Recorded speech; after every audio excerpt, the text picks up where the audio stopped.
Sir क्या करें, तैयारी तो बहुत हो गई है, लेकिन जब हम एग्जाम में जाते हैं और वहाँ जब क्वेश्चन अटेम्प्ट करते हैं, क्वेश्चन सही भी होता है लेकिन फिर भी टीचर नंबर नहीं देते। अगर क्वेश्चन है 5 नंबर का तो टीचर ने दे देना है 3 नंबर। सर मेरे साथ पक्का दुश्मनी है स्कूल वालों की। मैं आपको बता दूं कि अगर आपने बहुत कुछ पढ़ा हुआ है, सब कुछ पढ़ा हुआ है, लेकिन आप उस सभी पढ़े हुए को सही से रिप्रेजेंट नहीं कर पा रहे हो, सही से लिख नहीं पा रहे हो, सही से प्रदर्शित नहीं कर पा रहे हो, तो दिक्कत ही दिक्कत है। क्योंकि एग्जाम में नंबर सिर्फ तभी आएंगे जब आप सही से लिख कर आओगे। कि भाई ऐसा क्या करें, किस तरीके से लिखें, ये लिखावट में क्या किया जाए जिससे कि चीजें बहुत बेहतरीन हो जाए और जितना मैं करूं उसके पूरे पूरे मार्क्स आए।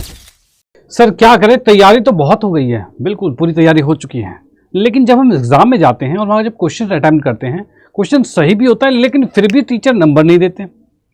अगर क्वेश्चन है 5 नंबर का तो टीचर ने दे देना है 3 नंबर। तो सर ये दुश्मनी है क्या स्कूल वालों की? सर मेरे साथ पक्का दुश्मनी है स्कूल वालों की, वो नंबर ही नहीं देते, क्या करा जाए?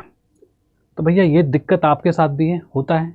मैं आपको बता दूं कि अगर आपने बहुत कुछ पढ़ा हुआ है, सब कुछ पढ़ा हुआ है, लेकिन आप उस सभी पढ़े हुए को सही से रिप्रेजेंट नहीं कर पा रहे हो, सही से लिख नहीं पा रहे हो, सही से प्रदर्शित नहीं कर पा रहे हो, तो दिक्कत ही दिक्कत है।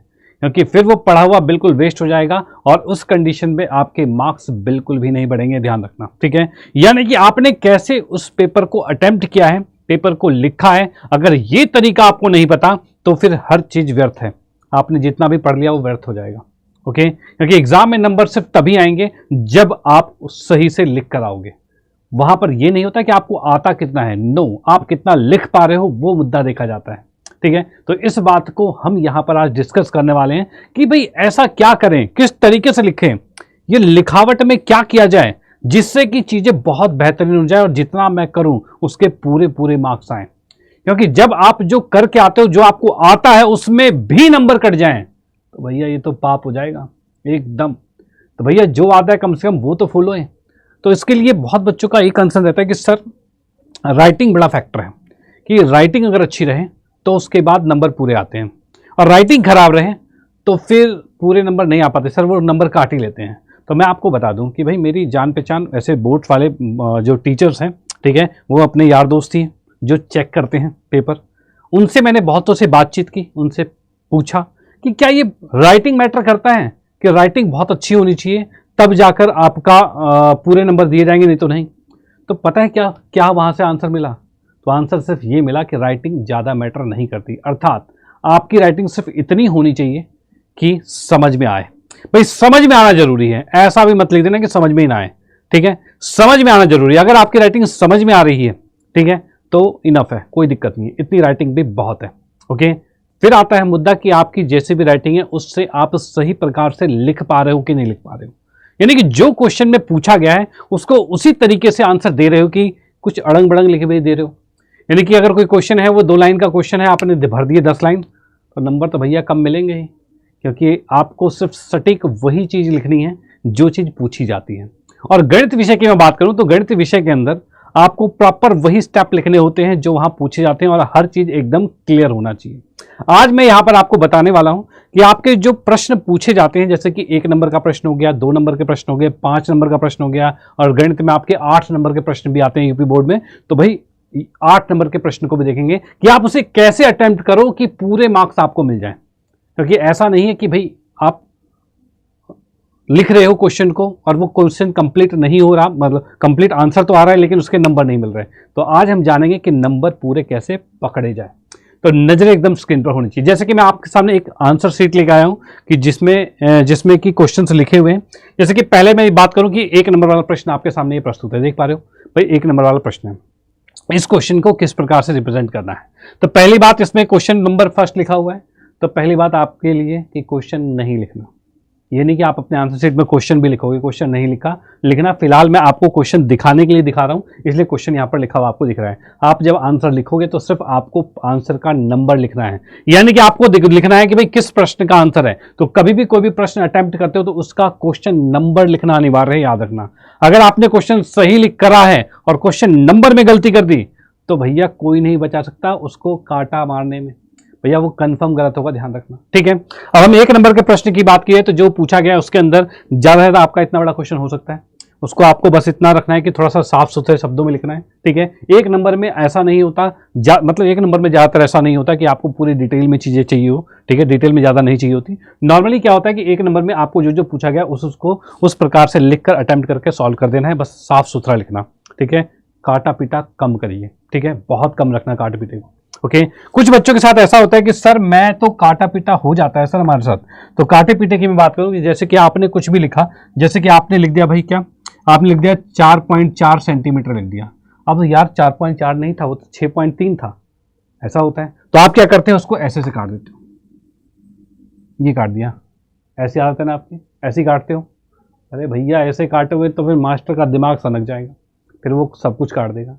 ऐसे बिल्कुल नहीं काटते, एकदम गंदा सा लगता है यार, कैसा लग रहा है, एकदम गंदा लग रहा है, ऐसे बिल्कुल मत काट देना।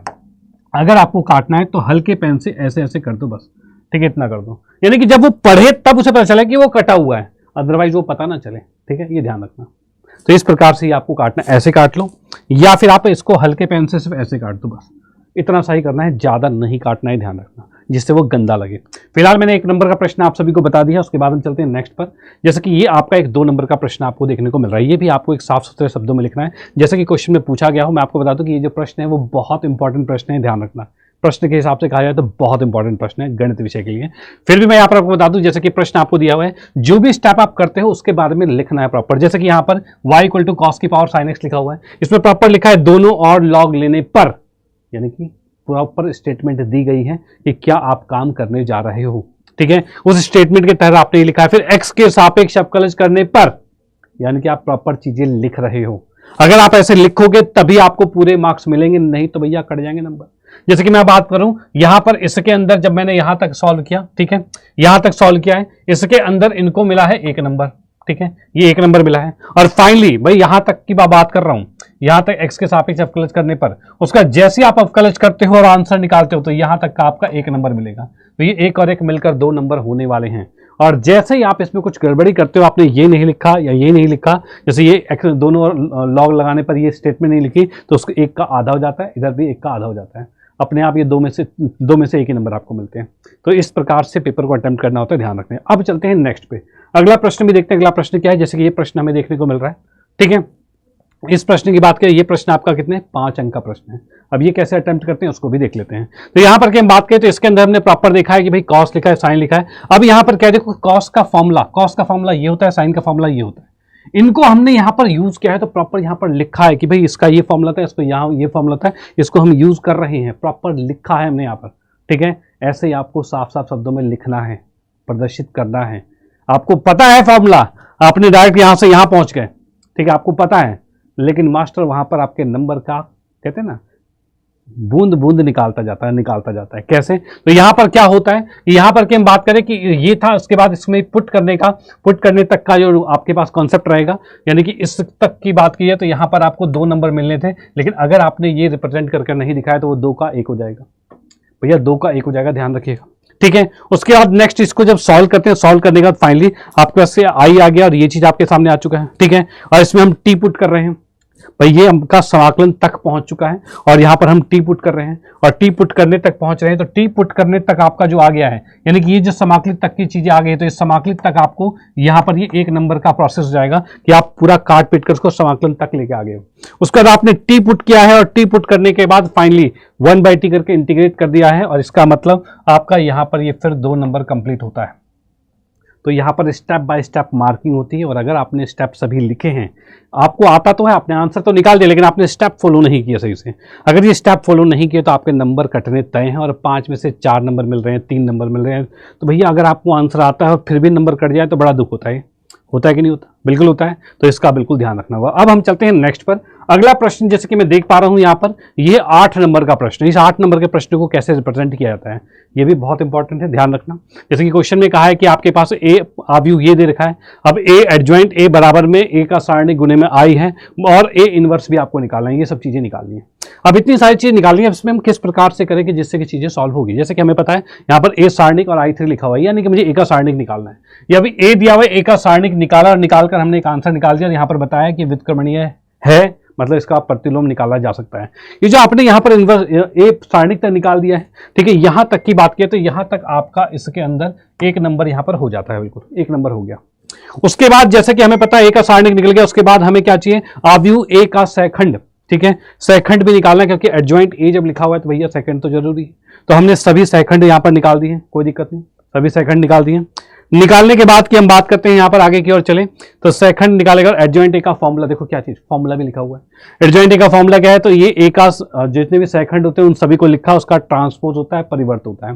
परिवर्त करके भी दिखाया कि परिवर्त करके ये आपके सामने आ रहा है, ठीक है। उसके बाद उसके अंदर वैल्यूज रख दी, जो कि हमने अभी थोड़ी देर पहले यहाँ पर ये सारी वैल्यूज निकाली थी, उसको उठाकर यहाँ पर रख दिया, अर्थात एडजॉइंट ए निकल चुका है। निकल चुका है मतलब यहाँ तक का जो आ चुका है, ये आपका 2 नंबर यहाँ तक मिल चुका है भैया, 2 नंबर ये मिल गए हैं। अगर आपने फॉर्मूलेज नहीं लिखे तो वो 2 का 1 कब हो जाएगा पता ही नहीं चलेगा आपको, ठीक है, और वहां पर नंबर आपके कटेंगे। नेक्स्ट की हम बात करते हैं कि इसके बाद हमें ए गुने एडजॉइंट ए भी चाहिए था, इसको हमने गुणा किया, गुणा जैसे हम करते हैं गुणा करके ये आ गया, जो कि पूरा एक आई है, आ गया, आइडेंटिटी मैट्रिक्स आ चुका है। इसके साथ यानी 1 गुने में I3 लिखा जा सकता है, यानी कि यहां तक का प्रोसेस जो आ रहा है ये भी आपके पास कितना हो गया, तो ये 2 3 3 6, ठीक है, ये 6 नंबर आप सभी के सामने आ चुके हैं, ठीक है। यहां तक ये 3 नंबर आ जाएगा, जो कि इसको लेकर कवर कर हो रहा है भाई, 6 नंबर हो गए। इसके बाद फाइनली हमारे पास ए का प्रतिलोम निकालना है, इनवर्स फाइंड करना है, जो कि 1 बटे में ए का सारणिक एडजॉइंट ए होता है। ये हमने प्रॉपर फॉर्मूला भी लिखा है, फॉर्मूला लिखना जरूरी है, ध्यान रखना, फॉर्मूले से ही नंबर मिलेगा, ये ध्यान रखना, नहीं तो कट जाएंगे। फाइनली मैं कहूँ यहाँ पर ये आएगा, ये कितना है, तो 2 नंबर का है। अगर आपने फॉर्मूला नहीं लिखा तो 1 ही नंबर मिलेगा। इस प्रकार से आपके नंबर टुकड़ों टुकड़ों टुकड़ों में कटते हैं और आपको पता ही नहीं चलता कि आपके नंबर कट गए। आप सोचते हो कि सर मेरा 8 नंबर का क्वेश्चन तो पक्का सही है, लेकिन सही तो है, मिले तो 5 ही नंबर, गए नंबर, तो यहीं पर गड़बड़ा जाते हो। तो अगर आपको सच में चाहते हो कि बोर्ड्स में टॉप करना है, ठीक है, तो आपको इस प्रकार से ही पैटर्न को पूरा लिखना पड़ेगा, ओके। और जैसे कि मैं आप सभी को क्वेश्चंस करवाता हूं, यहाँ पर जितने भी क्वेश्चंस मैं यहाँ पर करवा रहा हूँ, मैथ्स का पूरा सिलेबस कवर करवा रहा हूँ, तो उन सभी के अंदर मैं आपको हर एक स्टेप फॉलो करके बता रहा हूँ कि किस प्रकार से आपको क्वेश्चन को अटेम्प्ट करना है, जिससे कि आपके पूरे मार्क्स आए। और आप सच में चाहते हो कि इस बार को टॉप करना है, तो आपको रेगुलर क्लासेस लेनी पड़ेगी और हर एक कॉन्सेप्ट को समझना पड़ेगा, हर एक टाइप के क्वेश्चन को देखना पड़ेगा कि उसे कैसे सॉल्व किया जाता है, ओके। तो इस बात के लिए रेगुलर कनेक्टेड रहिए और इस सेशन को अपने फ्रेंड सर्कल में जरूर शेयर कर देना, जिससे आपके फ्रेंड सर्कल में भी इसका पता चल पाए कि किस प्रकार से कॉपी को लिखा जाता है, ओके। तो इसी के साथ आज के सेशन को फिनिश करते हैं, मिलेंगे नेक्स्ट क्लास में एक बेहतरीन सेशन के साथ। तो जुड़े रहिए अड्डा 247 क्लास 11-12 आपके यूपी बोर्ड में, ओके, ठीक है भाई, मिलते हैं नेक्स्ट क्लास में। थैंक यू, धन्यवाद।